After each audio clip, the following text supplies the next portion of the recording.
appears that Prince Harry's not offering that. But what is that he's not offering? Hi, good morning, Neil Sean here in the very heart of London today. Hope you're keeping well. I hope you can hear me, in fact.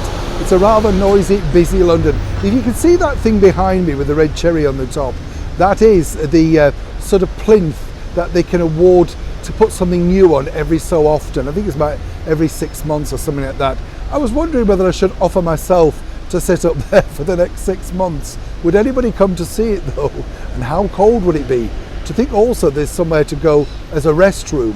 Just a thought, you know. These are the things that you find and think about when you're wandering around London all day. Amazing city, as I say. But as ever, we always have to get back to your breaking world story of the day.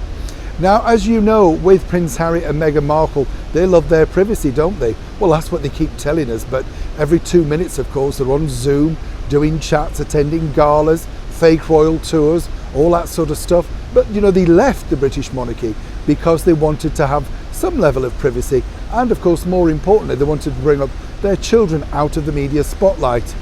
That's sort of working though, isn't it? Because we've only ever seen the backs of them, you know. I don't know why they just don't put in cardboard cutouts and be done with it, really. Why bother teasing people and claiming this is Archie feeding the chickens, or here's a very blurred picture of Lilibet?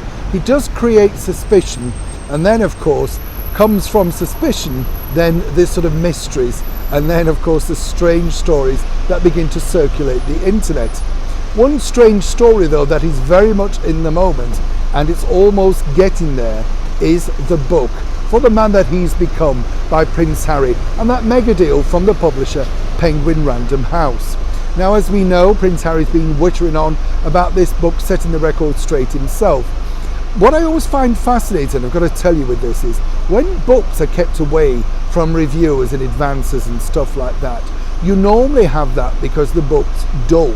You know, if you don't understand my accent, that is dull, by the way, because they don't really want to let it out so that any reviewer or, you know, interviewee can basically say, actually, it's not really worth the money. But I would say, in the case of Prince Harry, people will be interested to a point.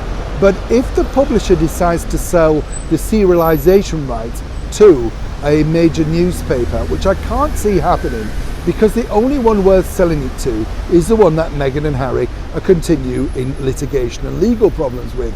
So how would that work?